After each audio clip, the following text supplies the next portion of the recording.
Hey food bloggers, check out our new SEO Supercut, a bonus 15-minute episode capturing highlights from SEO episodes that we have recorded recently. Go to eblogtalk.com/SEO Supercut to get access today. Food bloggers, hi, how are you today? Thank you so much for tuning in to the Eat Blog Talk podcast.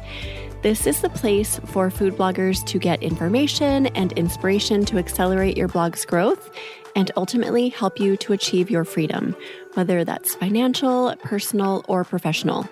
I'm Megan Porta. I have been a food blogger for 13 years, so I understand how isolating food blogging can be. I'm on a mission to motivate, inspire, and most importantly, let each and every food blogger, including you, know that you are heard and supported.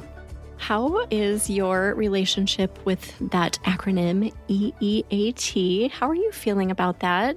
Do you feel like you have leaned into that in the past year or not? Maybe you've completely ignored it. Amy Angelli from the Copper Table comes to this interview with a really cool perspective, which is the fact that she really leaned into EEAT in the past year. She leaned into her niche and she also leaned into leveraging her About page. And this has resulted in tripling her traffic all through Google's HCU. We do a lot of talking in the episode about how to create a really solid, robust About page that Google and your user is going to find super helpful. It's a really important piece of the food blogging equation, in my opinion, in Amy's opinion, I think.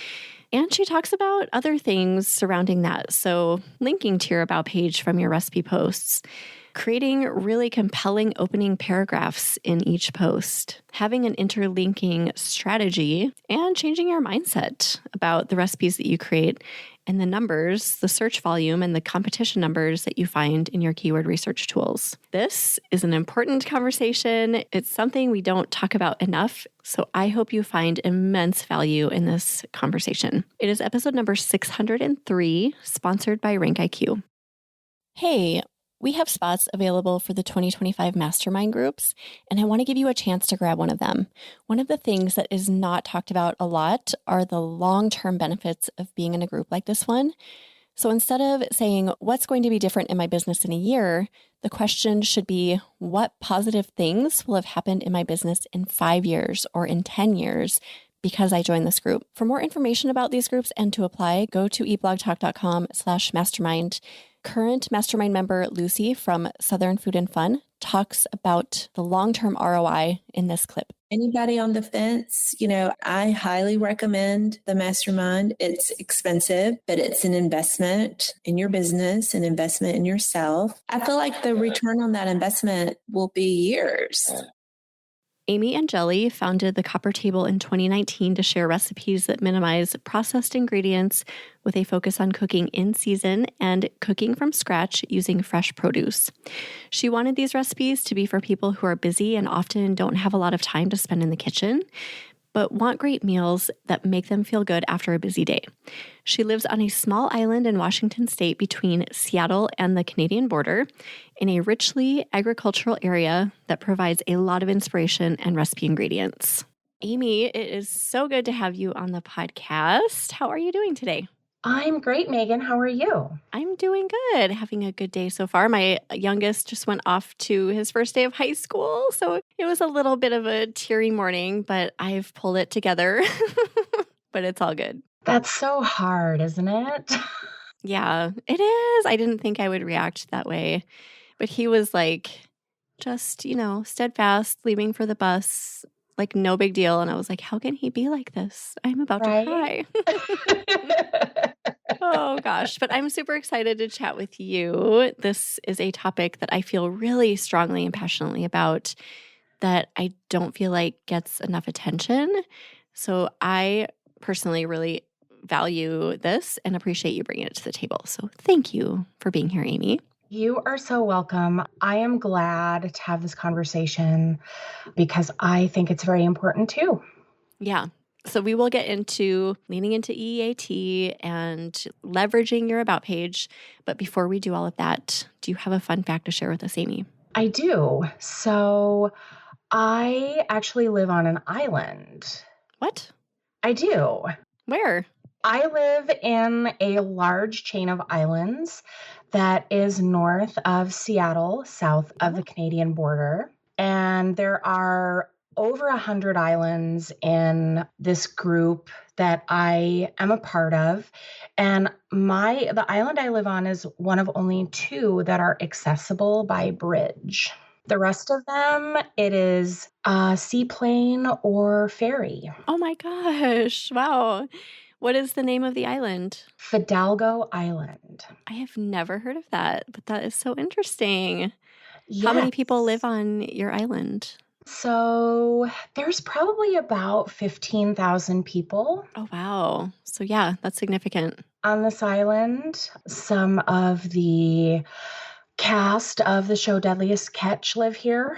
Oh, no way. Yeah, and it was also the home of Burl Ives of Have a Holly Jolly Christmas fame. Yeah. Yeah. Wow. So a lot of fun facts thrown in there. I love it. Yeah, I did not know you lived on an island. Now I know. I do. All right. Well, we'd also love to hear a little bit about your blog, The Copper Table. Amy, would you mind giving us just a little bit of a background on that?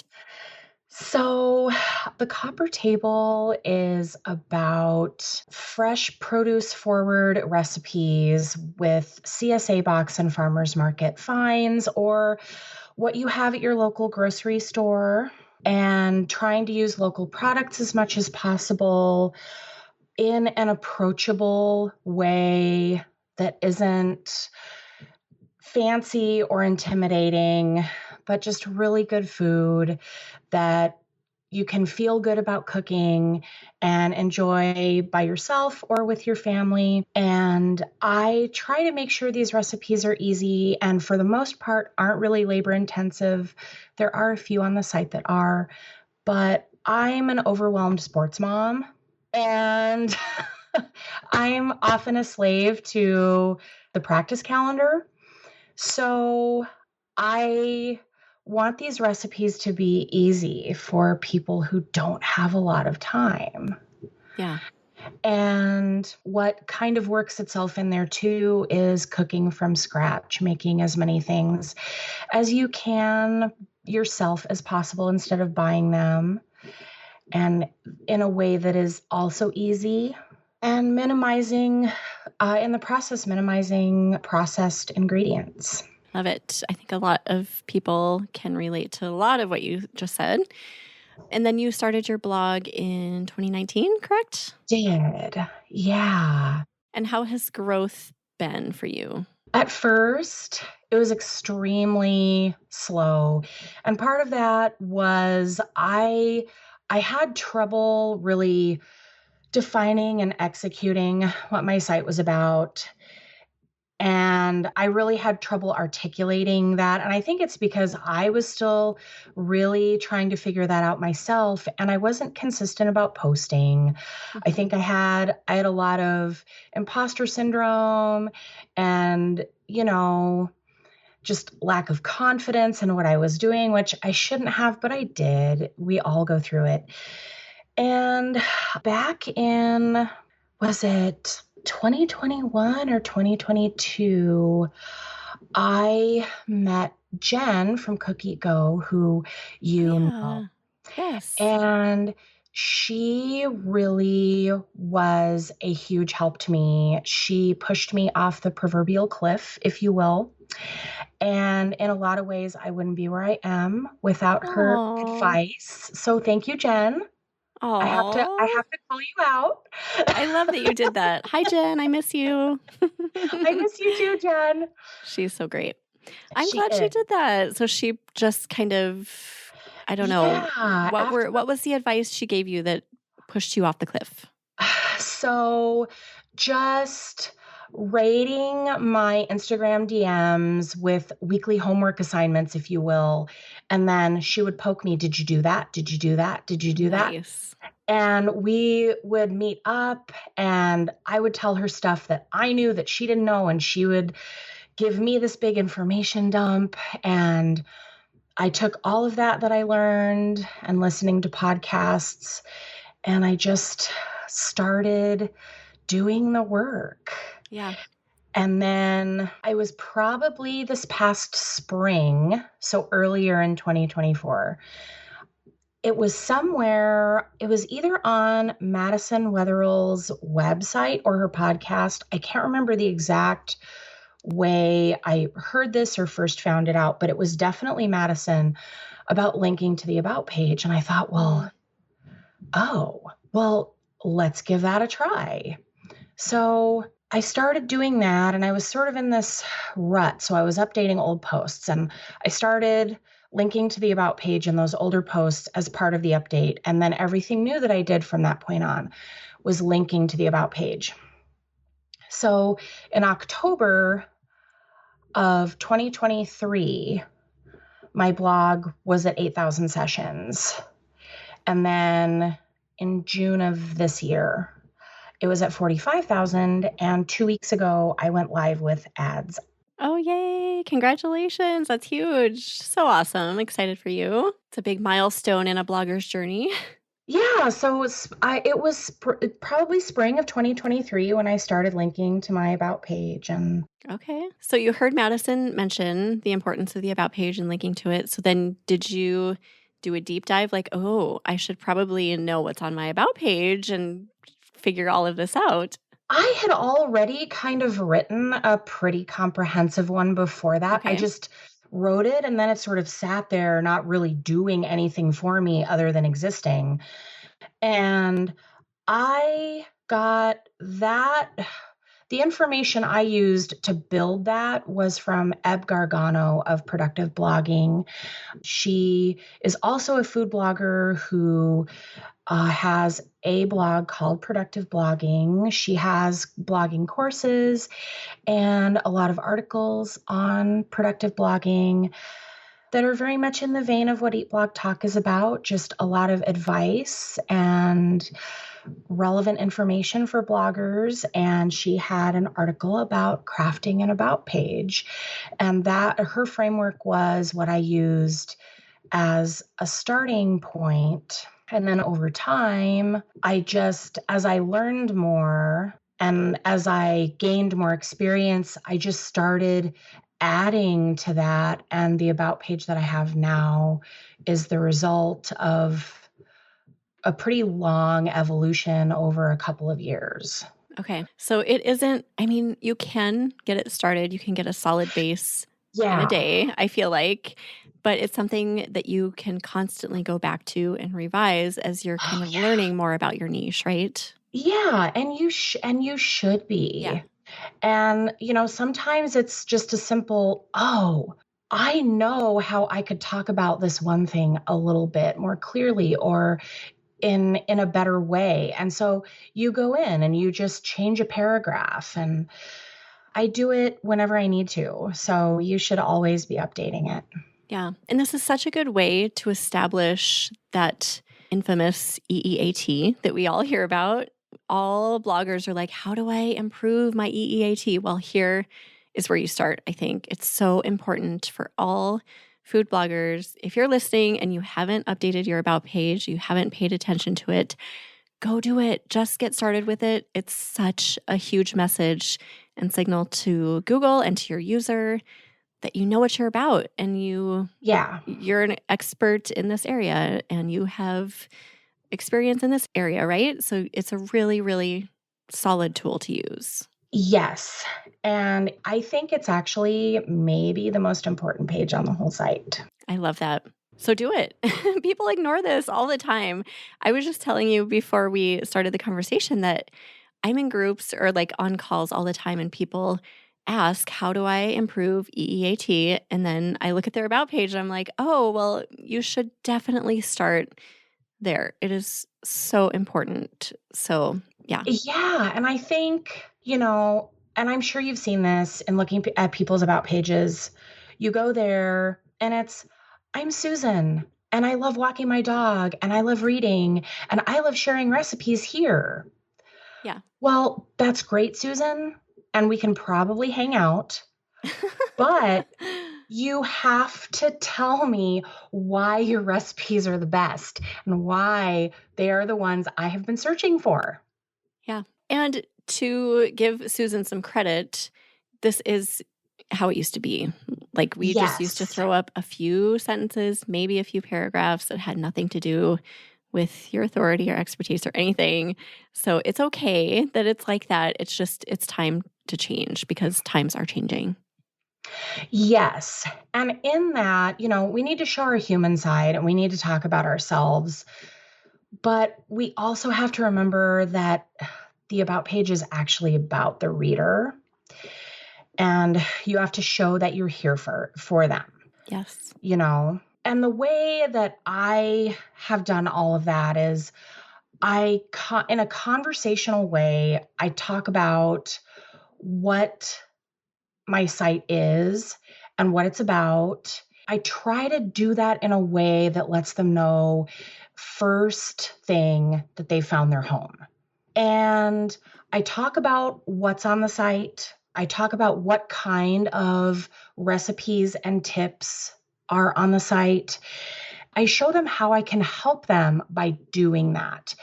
I also give them tips on how to find recipes on the site. I love that. So you're not just telling them what you're about, but you're kind of guiding them through your blog. Yes. And I do that by naturally linking to recipes as I write about what's on the site. And by doing that, it shows readers and search engines what they can expect from you. And by linking to those recipes in a conversational way, it actually shows EAT because you're talking about what you're providing. You're talking about how you're a helpful resource. When I write that and I link to the recipes, I don't use the actual recipe title as the anchor text. I try to do a related key phrase. So instead of chocolate buttercream frosting, it might be 4-ingredient chocolate frosting or easy chocolate frosting, something that's related but not the actual title of the recipe. So when they click on it, they know where they're expecting to go if they click on that.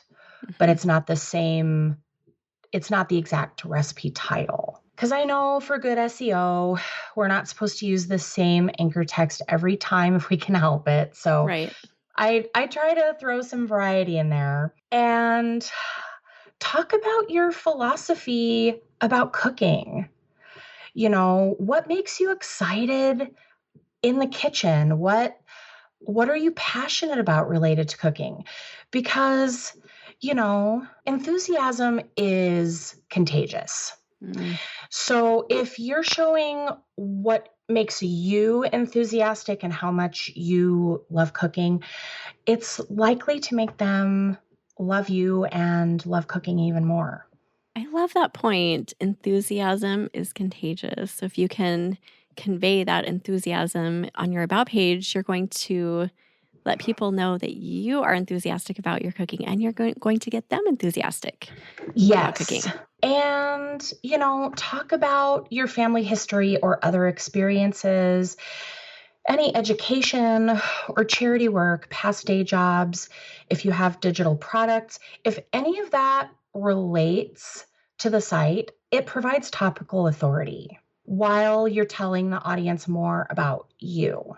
And that leads into how you're helpful.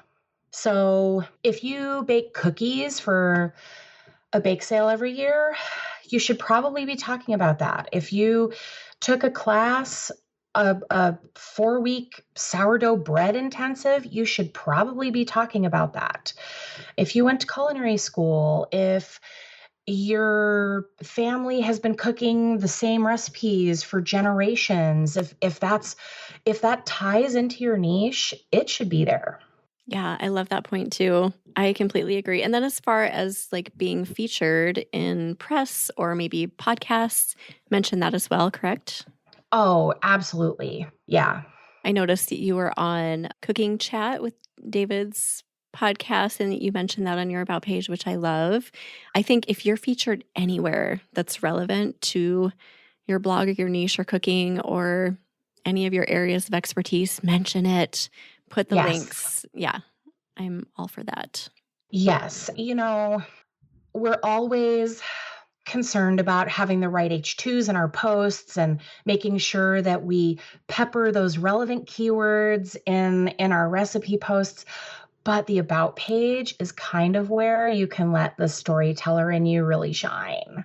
So use that as an opportunity to be the creative writer that sometimes it's a little harder to be in the posts.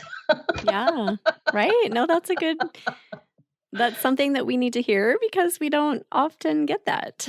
I know.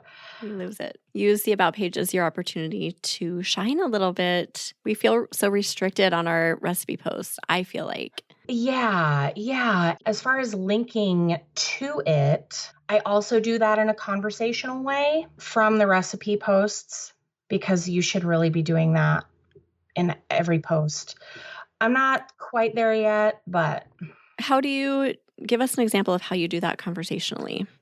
So you can do that in really any number of ways.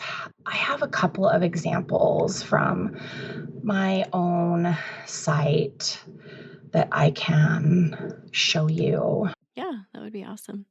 So I assume you link to your about page from your recipe card as well. I'm working on that. I'm moving through that process as well. I'm focusing on the posts mostly right now. So one way that I do this in posts is I also try to give them a little blurb about what the site is about in every post. Okay. So in this particular paragraph I'm going to read you is one way that I do that. Okay. This site is all about using these types of ingredients and how to make more things from scratch and eat fewer processed foods. If you are wanting to do all those things too, then I'm glad you're here. I love helping others cook food they feel great about while using fresh ingredients. If you're visiting the Copper Table for the first time, I encourage you to find out more about me and the blog.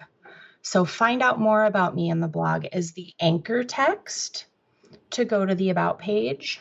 And then another way that I have done that. I really like that. I think that adds a little bit of, just extra value. Not only are you showing your value, on your about page, but you're also showing the value in each recipe post. Like, yes. Yeah, go here and learn more. It's more than establishing EAT on the about page. It's establishing it in the posts as well. Exactly. And I have another post where I did this and I said, as a food service professional, I know how important it is to reduce food waste. And at my day job, we are always looking for ways to use leftovers where we can. And food service professional is the anchor text that takes you to the about page. Oh, yeah. So there are creative ways to do it. So you're not saying the same thing over and over. Right. That you're also in a conversational and natural way, just telling them, hey, I know things and I can help you. Because that's what the helpful content update was about, right? Was being helpful. So right. We should try to be helpful if we can, I think. Are you really wanting to be a part of one of the eBlog Talk mastermind groups, but you're just not in the place to make the investment right now? The eBlog Talk accountability group might be the perfect fit for you. For just $34 a month, you'll get access to weekly accountability check-ins, a private Slack channel, live productivity sessions, and monthly Zoom calls with fellow bloggers and me, Megan Porta. Achieve your big blogging goals surrounded by supportive, like-minded creators who truly understand your journey. The eBlog Talk accountability group is here to help you stay focused and motivated as you build your awesome brand. Head to eblogtalk.com/focus today to claim your spot. And through the helpful content update, your blog did pretty well. I grew the entire time. Oh my gosh. Amazing, Amy. That's so inspiring. Yeah. From about the time the update started, I was when did the update start? Was it? March was kind of the bulk of it. Yeah, it was kind of. So fall of 2023, I was at 8,000 sessions. And then in June of this year, I was at 45,000 sessions. Wow, So that's amazing. I grew the whole time. And in the months preceding, when I was at 8,000 sessions, was when I had started really leaning into this strategy. And I can't help but think that this is why I'm where I'm at right now to a great degree. Yeah. In addition to so much advice and encouragement and help from so many other bloggers. Yeah. I agree. I think that this was a smart strategy. You kind of listened to what Google was telling you they wanted, and you're, like delivering information to your user. And that's really what you focused on. And you have grown despite all the changes going on. And, I think one of the things that was really hard about the helpful content update was that for so long, the experts said, oh, no, you can't have any humanity in there, no fluff, no personal stuff. And so everyone said, okay, well, I guess I'm going to stop talking about all that. And so they did, because that's what they were told. And then we're kind of finding that it's coming full circle, that you shouldn't be talking about personal things in your posts that are irrelevant. You should be talking about things that do relate to that post, whether it's a family history. You were making this recipe with your grandmother since you were 6 years old. Well, obviously, you know how to make this recipe. Mm. And you're probably the best person somebody should be getting it from in that case. Mm-hmm. And you're showing your humanity, you're talking about who you are as a person, but you're doing it in a way that shows the audience and search engines that I know what I am talking about relating to this particular subject. Right. And not just saying that, like, I know what I'm talking about, but giving those really specific examples, just like you mentioned, why are you the person that should be writing this? Get into that. Yes. And your interview with Ty Kilgore absolutely made my brain explode when it came to that. That was probably one of the most eye-opening interviews I've ever listened to. It was good, right? A new perspective on how to write for our recipe posts. That was a huge catalyst for me, was what he said. And that opening, and he talked about the opening paragraph. Yes. And you really you have that opening paragraph to tell them why this is the recipe for this particular dish that they need over any other recipe. And one of the best ways I can think of to do that is think of a pain point that it solves. Is this ready in less than 30 minutes? Does it use up too much of something they bought? Or is it a way to use leftovers? There's so many. With each post, you have to think about, what pain point does this solve? Yeah, like specific pain point. Yes. Not just, dinner's hard, right, and evenings are stressful, but really getting to that one thing that people are going to be able to relate to. Yes. And Ty said that so well. So if you are listening and you haven't listened to that episode with Ty, I can look up the number while we're talking, but it was so good. I agree, Amy. It was kind of mind-blowing because it came from an SEO perspective, but it kind of made us think like a marketer. Does that make sense? Like, yes, that pain point and the solution and all of that. So I agree. It was kind of mind-blowing. And when it comes to establishing EAT and leaning into your niche and establishing that authority for that specific recipe in a post, I really try to do all of that in the first 2 to 3 paragraphs, preferably the first 2 paragraphs. Okay. You get it out of the way in the beginning. You hook them in, so to speak. You get them to read that opening paragraph, that they really know, oh yeah, okay, this is looking good. And then they read another paragraph about how you have been making this your whole life, or how you grow this in your garden and you cook with it all the time. You're showing them that I know what these ingredients are. I know what I'm doing with them. I know how to make this, and I want to show you how to make this as well. Yeah, I think just capturing people right away instead of getting Yeah. into a long story and then halfway down or at the bottom of your post getting into that nitty-gritty that we're talking about. No, you need to do it right at the top of each post. Yeah. Yeah. The episode number is 428. So if you haven't listened, go listen to that. It's really good. So yeah, I think that's so smart. So you're focusing on your about page, which is huge. And then you're also focusing on establishing all of that EEAT within each recipe post as well. Yes.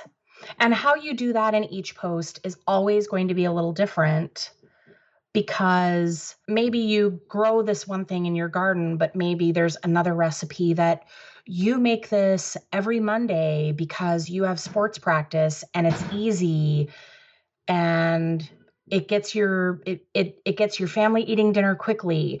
There are so many things we do every day that establish authority that we don't even realize.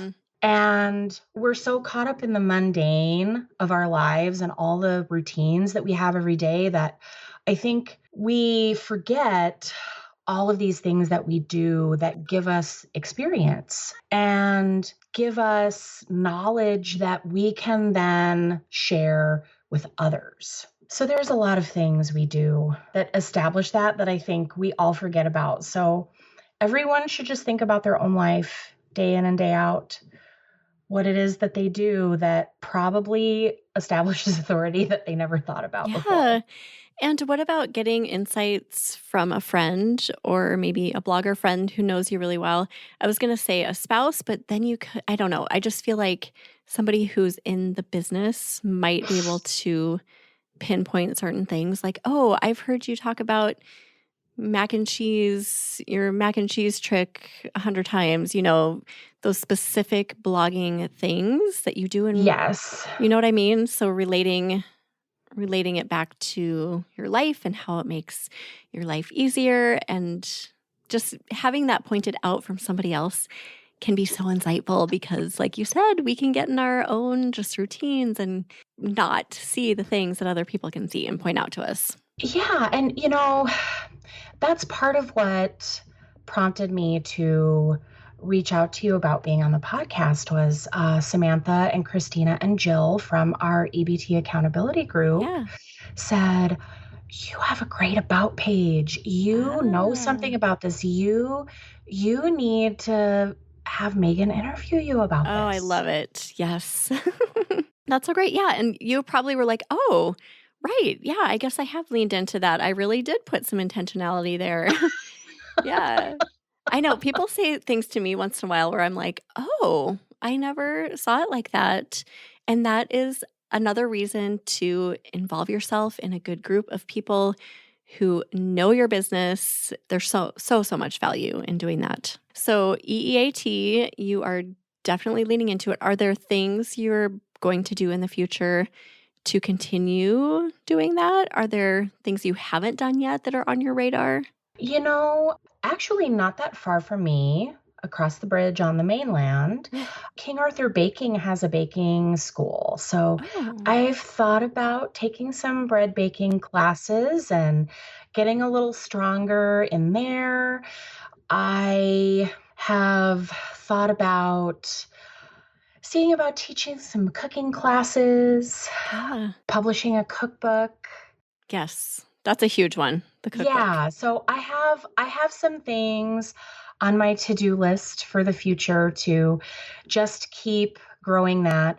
And that's an important point. Once you've established that EAT, it's important to keep growing it. Yeah. Keep just, let those roots run deeper and deeper as you go.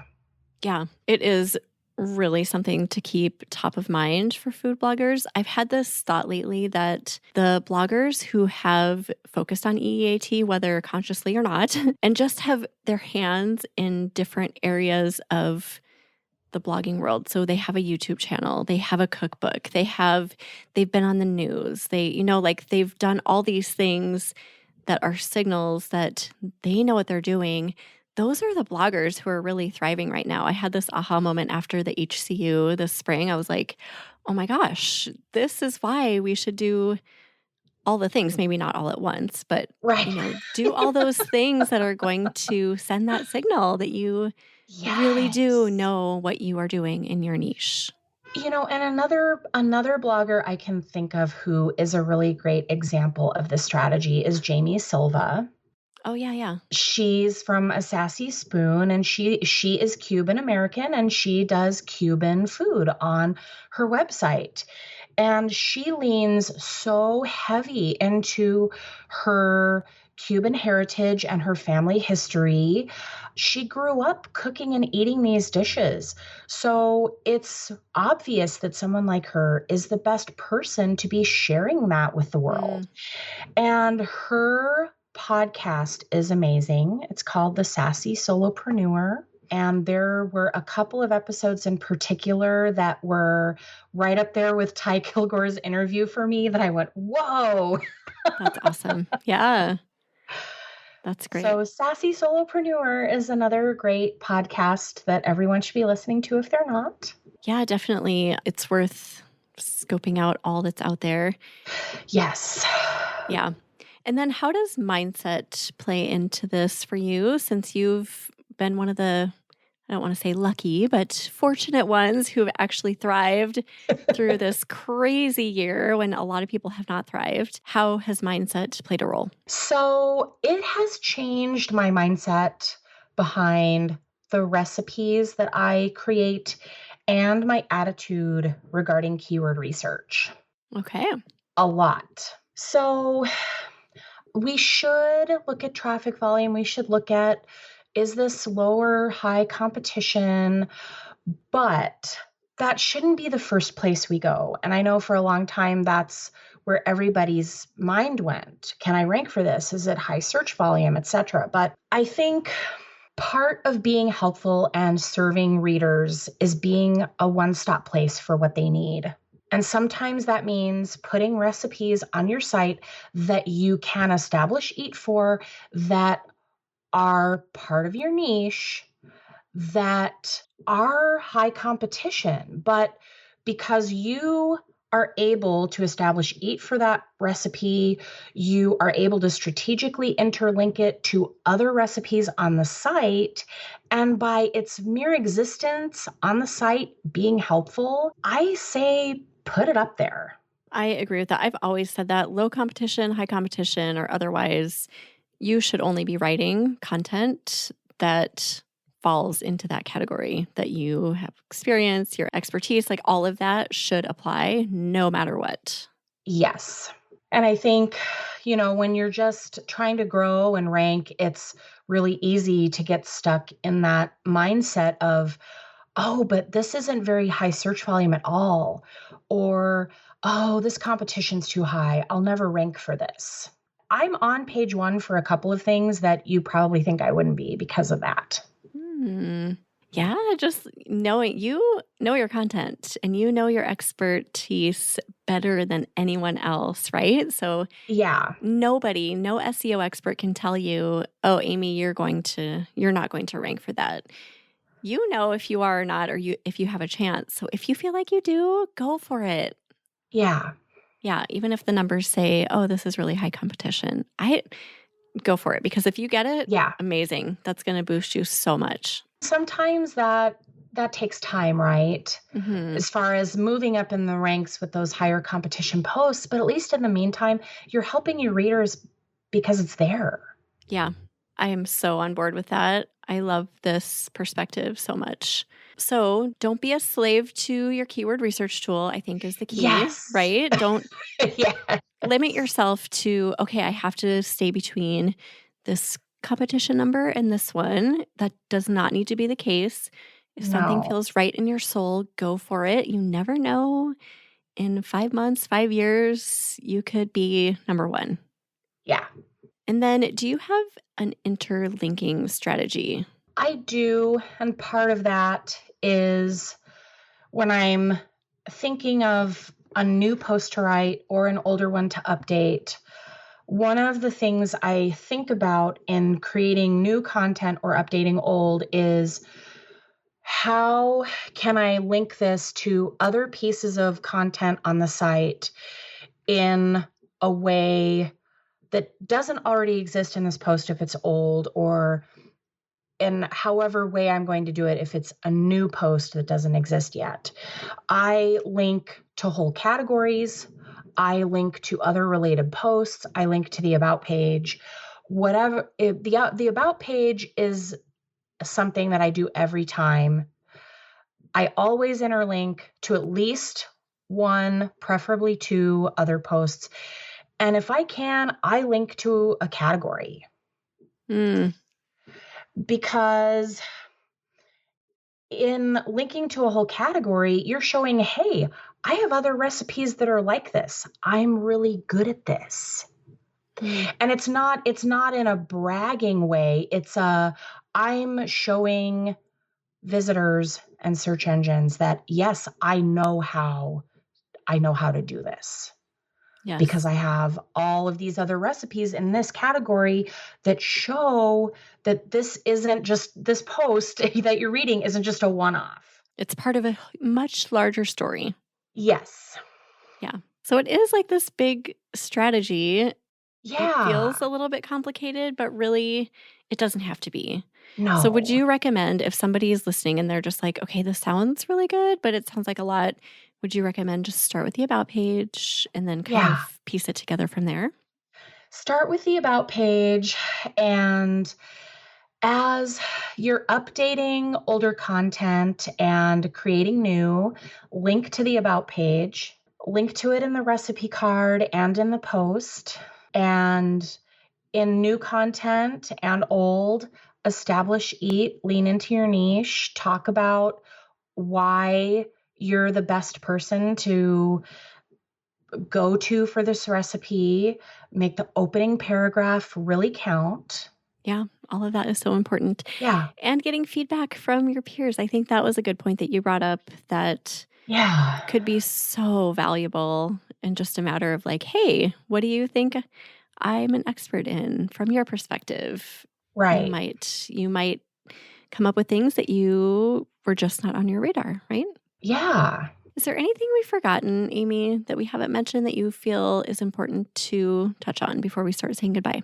I think we pretty well covered everything, unless there was anything that you wanted to revisit or anything else you want to go over.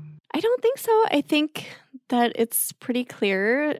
It's really a very simple formula, and I just want to say, try not to be overwhelmed by it. I love what you've done to your blog over the past year, not even a year. And I think this will be really inspiring for people to hear, because it is such an important piece of your business. You've got to focus on EEAT. You have to know your niche. Get to that about page. And I promise, if you just give it the attention that you did, Amy, that you'll find traction. Yeah. Thank you. This was amazing. And thank you for sharing your story. And I'm so impressed with the way you've grown in the past year. Just so happy for you. And I know you're going to keep growing from here. Thank you. Yeah, it's Thank inspiring. you. Do you have a favorite quote or words of inspiration to leave us with? I do. And I think it's a very relevant saying that a lot of us will relate to as we come out of the HCU and navigate yet another Google update that we are currently experiencing. Yay. And that is, therefore, do not worry about tomorrow, for tomorrow will worry about itself. Each day has enough trouble of its own. Amen to that. Oh my gosh. I think this could be the subtitle of my life. I'm always telling people, don't worry. It's okay. It's going to be okay. And sometimes we're presented with these troubles that never come to fruition. And we've spent so much time worrying about them, right? Yes. Which is why I literally never worry about any of the like quote blogging news because we just never know. You have no idea what's coming. So focus on what you can today. I think this was the absolute perfect way to end this conversation. Thanks, Amy. You are so welcome. We'll put together a show notes page for you. You can find those at eatblogtalk.com/thecoppertable. Tell everyone where they can find you, Amy. You can find me on my website, thecoppertable.com. You can also find me on Pinterest and Instagram and Facebook, though I'm not very active on social media. But if anyone has any questions, I do answer Instagram DMs or emails. You can go to my contact page if you want to contact me. That's very generous of you. Thank you. Yeah, just thank you, Amy, for everything. And thanks for listening, food bloggers. I will see you next time. If you enjoyed this topic, you'll also love the episode I recommend in the show notes. Click on the episode description to find the link. Thank you, and I will see you next time.